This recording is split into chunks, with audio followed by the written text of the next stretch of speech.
दूसरे मल्टीवर्स के 3 omnipotent being ने गोकू और वेजिटा को ओमनीपोटेंट टाइम चेम्बर में किया बंद। इस एपिसोड को देखना ना भूले।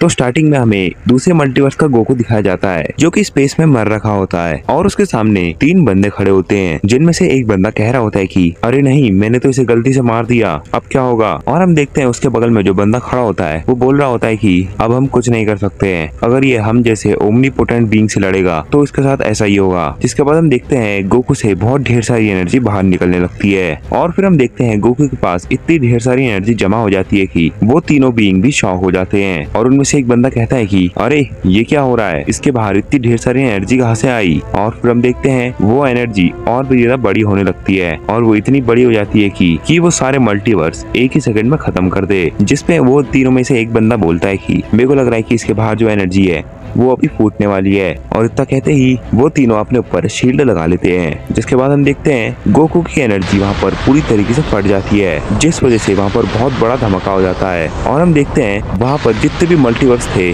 वो सब के सब फूट जाते हैं। और वो तीनों बंदे में से एक बंदा बोलता है अरे नहीं, इसने तो हमारा पूरा मल्टीवर्स ही खत्म कर दिया, अब क्या होगा, ये तो इसने अच्छा नहीं किया। जिसके बाद उन 3 बंदे में से एक बंदा कहता है अब हम इसमें भी कुछ नहीं कर सकते हैं, अब हमें शायद दूसरे मल्टीवर्स में जाके इसी बंदे को मारना पड़ेगा, वरना ये सारे के सारे मल्टीवर्स ऐसे ही खत्म कर देगा जैसे इनने हमारा वाला मल्टीवर्स खत्म किया था। हमें अब दूसरे मल्टीवर्स में जाके दूसरे मल्टीवर्स को बचाना चाहिए। जिसके बाद उनमें से एक ओमनीपोटेंट बीइंग बोलता है कि हाँ, अब हमें दूसरे मल्टीवर्स को तो बचाना चाहिए ही, वरना उनका मल्टीवर्स भी ऐसे ही डिस्ट्रॉय हो जाएगा जैसे कि अभी हमारा हुआ। हमें बस इस बंदे को मरने से बचाना है, अगर ये मर गया तो ये पूरा मल्टीवर्स खत्म कर देगा, लेकिन हम इस बंदे को मरने से कैसे रोके। जिस पे दूसरा वाला ओमनीपोटेंट बीइंग बोलता है कि सबसे बढ़िया हम इसे ओमनीपोटेंट टाइम चेम्बर में बंद कर देंगे जहाँ पर इसकी एज बढ़ भी नहीं पाएगी और ये कभी मरेगा भी नहीं और ये उस टाइम चेम्बर को तोड़ के बाहर भी नहीं आ सकता है क्योंकि वो टाइम चेम्बर सिर्फ ओमनीपोटेंट बीइंग को बाहर निकाल सकता है। और अगर कोई मॉर्टल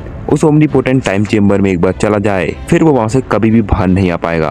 और वैसे भी हमने वहाँ पर एक मॉडल को पहले ही डाल रखा है। जिस पे दूसरा वाला ओमनीपोटेंट बीइंग बोलता है कि हाँ, तुम एकदम सही बोल रहे हो, हमें उसे ओमनीपोटेंट टाइम चेम्बर में ही बंद कर देना चाहिए। चलो अब हम यहाँ पर टाइम वेस्ट क्यों कर रहे हैं, अब हमें दूसरे मल्टीवर्स में जाना चाहिए। जिसके बाद वो एक पोर्टल बनाते हैं और उसके अंदर चले जाते हैं। जिसके बाद हमारा सीन शिफ्ट हो जाता है और हमें गोकू और वेजिटा अर्थ में दिखाए जाते हैं और हम देखते हैं वो दोनों बात कर रहे होते हैं। जिसके बाद गोकू वेजिटा से बोलता है कि वेजिटा चलो अब हम विस के पास ट्रेनिंग करने के चलते हैं। जिसके बाद वेजिटा कहता है कि कैकरॉट चलो अब हम विस के पास चलते हैं। फिर हम गोकू को देखते हैं जो कि टेलीपोर्ट होने के लिए एनर्जी को सेंस कर रहा होता है, लेकिन उसी वक्त वो शॉक हो जाता है और फिर वेजिटा गोकू से बोलता है कि कैकरॉट तुमने वो एनर्जी सेंस करी और फिर